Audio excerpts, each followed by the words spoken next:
Ძლევთ სხდომას საჯარო ფორმატში სამდივნოს მინდა ვთხოვო ბატონი მამია ბალახაძე ბრიგადის გენერალი და 2008 წლის აგვისტოს ომის დროს სახმელეთო ჯარების სარდალი მეთაური შემოაცილოს დარბაზში და დავიწყებთ მოსმენას. ჩვენ გვაქვს ამისათვის 40 წუთი და 4 საათზე მობრძანდით ბატონო გენერალო, დაბრძანდით თუ შეიძლება.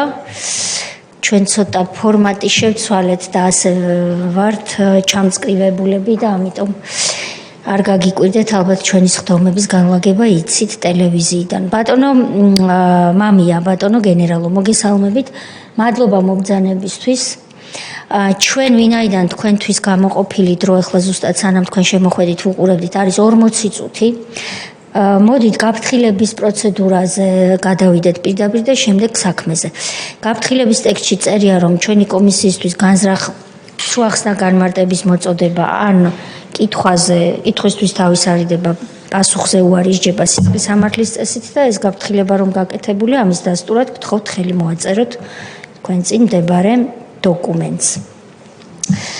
მადლობა. ბატონო მამია, ჩვენ როდესაც სხვა გენერლები, ორი გენერალი იყო აქ ასეთი, ბატონი გოგავა და ბატონი ყურაშვილი, მათ შევხვდით.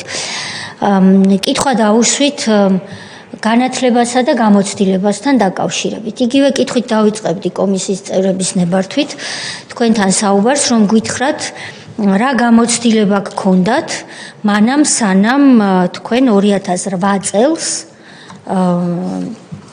შეიძლება 7-შიც, 8-ში მიწერია მე აქ ბიოგრაფიაში, მაგრამ თქვენ გვეტყვით ზუსტად, უკვე თქვენ ჩაუდექით სათავეში ჩვენი ქვეყნის სახმელეთო ჯარებს. აი როგორ მიხვედით აქამდე და რა გამოცდილება გქონდათ?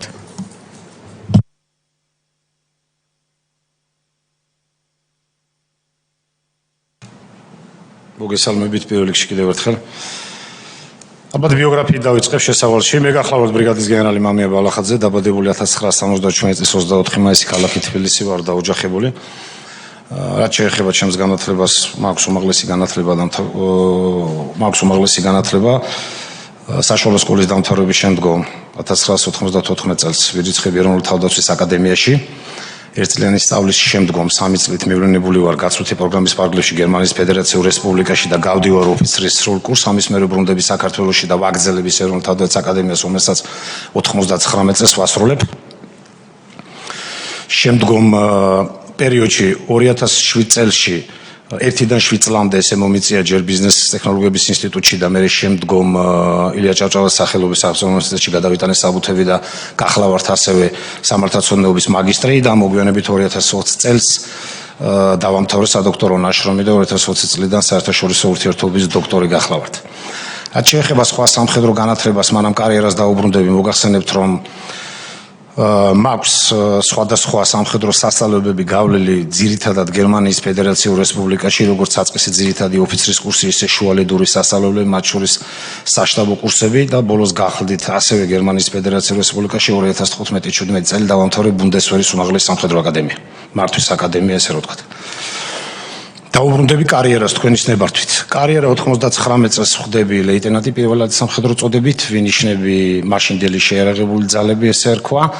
ვიწყებ ჩემს კარიერას როგორც ოცეულის მეთაური შეიარაღებულ ძალებში, მუშაობ სხვადასხვა თანამდებობებზე, მათ შორის საშტაბო საოფიცრო თანამდებობებზე და ყველაზე ძირითადად და ისეთ სამეთაურო თანამდებობებზე მოგახსენებთ რომ ნამსახურები მაქვს 2002 წელს გახლდით კომანდოს ბატალიონის მეთაური, ეს ბატალიონი რომელმაც პირველი სმის დაახშურის პროგრამა გაიარა ამერიკის სამხედრო მოსამსახურეებთან ერთად. ამის მერე ვხდები 2006 წელს პირველი ქვეითი ბრიგადის მეთაური და მოგვიანებით გადავდივარ 2006 წლის ბოლოდან სახმელეთო ჯარების შტაბის უფროსად, ვასრულებ სახმელეთო ჯარების შტაბის უფროსის მოვალეობას აგვისტოს ომის დაწყებამდე და დაახლოებით თვენახევრით ადრე აგვისტოს მოვლენებამდე ვინიშნები სახმელეთო ჯარების სარდლად.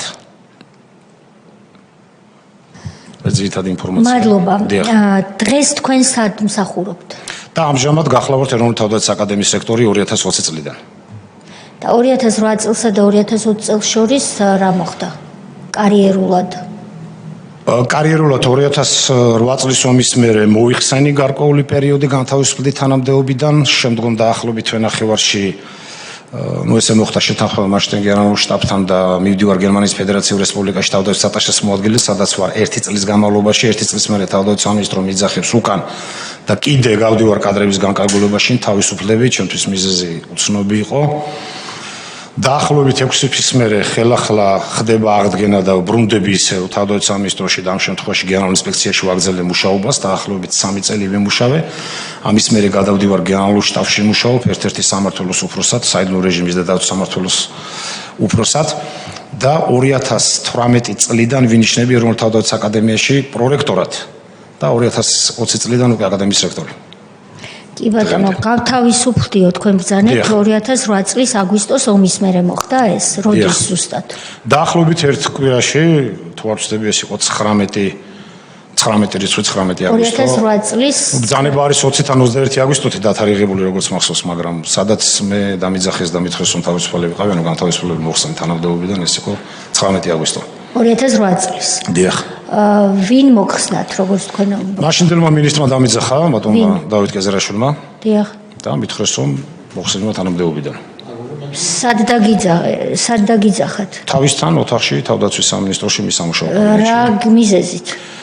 კითხე რა თქმა უნდა ბუნებრივია რომ მიზეზი რა იყო და რა დგას ამის უკან და პასუხი იყო ესეთი რომ დღევანდელი დღის მდგომარეობით ან მოცემული მდგომარეობით რა მდგომარეობაც გვაქვს ამ წუთას რა მდგომარეობა ზუსტად თავის თავში რას გულისხმობდა ეს შედეგი რომ ომი ახალი დასრულებული იყო ჯარები უკან იყო გამოსული და ნუ შესაბამისად რაღაც გადაკომპლექტება რაღაც რეაბილიტაციის რაღაც ფაზაში ვიყავით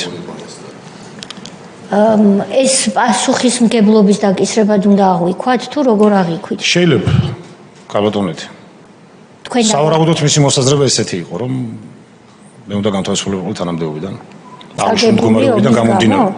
დიახ, ის მოცემული სიტუაცია რაც იყო და აღნიშნულ მდგომარეობიდან. ესე წაგებული ომი მას შემთხვევით არ ვთქვია, მაგრამ დაახლოებით ალბათ ისი ვარაუდა და ისი ფიქრა რომ იმ მოცემულობა რაც იყო იმ მდგომარეობით შედეგი ალბათ იმ შედეგს გულისხმობდა. და თქვენ წავიდით თუ არ უთხარით, ან თვითონ რატო არ წავიდა? ერთად რო წასული. ნუ სადღაც საუბარში რა თქმა უნდა მეც ვიკითხე რომ მარტო მე თავისუფლებოდი თუ იყო კიდე ან ვინმე სხვა კიდე პასუხისმგებელი პირი, მაგრამ ამაზე უკვე აღარ ვისაუბრია და არც პასუხი არ მიმიღია სხვა. მარტო მივიღეს რომ განთავისუფლებული. დიახ ბატონი ალეკო ბრძანებდა დიახ რომ პოლიტიკურად მოგებული ომი ერქვა ამას და თქვენ რა გისაყვედურეს მაინც კარგად რო გითხრათ. ნუ დეტალებში ესე აღარ გვისაუბრია ამდენი აღარ წამოყვნენ ესე რო თქვა და ძალიან სიღრმეში აღარ ჩავსულვართ, მაგრამ როგორც მოგახსენეთ რომ ამდენჯერმე ჩვენ საუბარში იყო იმის აღნიშნა რომ მოცემული მდგომარეობა, აღნიშნული სიტუაცია რაც არის ფაქტობრივად რასაც მე მივხვდი, ალბათ ის შედეგი როგორც ის დასრულდა და ამ მდგომარეობაშიც ვიყავით რომ ანუ დარწმუნებული ხართ რომ აგვისტოს ომის შედეგების გამო გაგათავისუფლეს და არა სხვა მიზეზით იქნებ რამე სხვა გადაცდომა? არ ვარ დარწმუნებული ქალბატონოთია, იმიტომ რომ არანაირი განმარტება არ მიმიღე ამასთან დაკავშირებით. კი ბატონო, ჩვენ თუ ბიოგრაფიასთან დაკავშირებით არ არის შეკითხვები, გავაგრძელოთ საუბარი თქვენი ნებართვით. ვინაიდან ჩვენ არა გვაქვს ბევრი დრო, ასე ხომ არ გავაკეთოთ, რომ პირდაპირ კითხვების დასმით გავაგრძელოთ, თუ წევრები წინააღმდეგნი არ იქნებიან და მე ნუ თქვენ იმის და მიხედვით რა კითხვა იქნება ისაუბრებთ იმაზე, რაც თან გსურთ რომ ვთქვათ. ვინ დასვამს პირველ კითხვას? ბატონი თენგიზი. მოგესალმებით, მადლობა რომ გამოგვეხმაურეთ და მობრძანდით.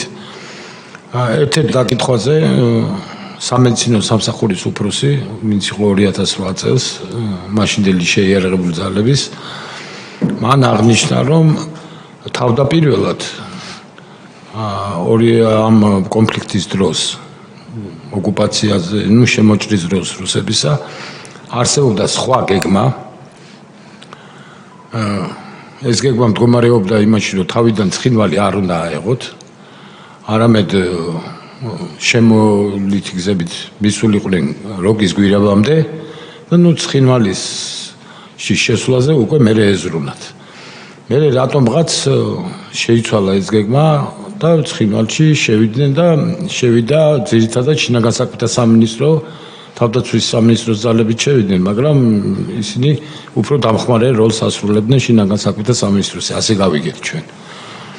არსებობდა ეს თქვენ ახლა სახმელეთო ჯარების სარდალი იყავით და გვაინტერესებს რა გეგმა არსებობდა ის გეგმა შესრულდა თუ არ შესრულდა და შეიცვალა თუ არ შეიცვალა გზადაგზა ასე ვთქვათ არგუმენტაციის გარეშე აი ეს ჩვენ ამის თაობაზე არაფერი არ ვიცით აქ მოვისმინეთ ეს ჩვენება და ასეთი ჩვენება მოგცა სამედიცინო სამსახურის უფროსმა ყველას გვახსოვს მადლობთ თქვენი სებართვით თუ შეიძლება ქალბატონია ვიკითხავთ და თხოვნითაც მოგმართავთ რომ ის რაზეც მე უნდა ვილაპარაკო და რაც უნდა მოგახსენოთ ამ გეგმასთან დაკავშირებით ეს დღესაც სრულიად საიდუმლო გახლავთ მათ შორის ყველა ეს ბრძანებები და ეს მოქმედებები რომელიც ჩემს მიერ ხორციელდებოდა და როგორც ზემდგომიდან მიღებული ჩემს მიერ ჩატარებული თხოვნა იქნება რომ თუ შეიძლება დახურულ რეჟიმში განვიხილოთ საერთოდ ხდომის დახურვა კომისიის წევრის ინიციატივით ხდება და კომისიის წევრის ინიციატივაზე მსჯელობს კომისია. თუ არ არის რაიმე წინააღმდეგი ინიციატორი თუ შეიძლება. ბატონი ალეკო იქნება ინიციატორი, რომელიც არც არ გასაკვირი რომ იზიარებს თქვენს ამ ინიციატივას და მაშინ დავხუროთ ხდომას ჩვენს მხარდამჭერ ჯგუფს ვთხოვ რომ სულ 1 წუთი დავაჭიროთ იმას რომ გადავაგდეს ფორმატი, რომ დახურულ რეჟიმში ვიმსჯელოთ, დავხუროთ თუ არა არსებითი განხილვა და შემდეგ 4 საათზე დაგიბრუნდებით ღია ეთერში ბატონი გიორგი გახარიას მოსასმენად. მადლობა.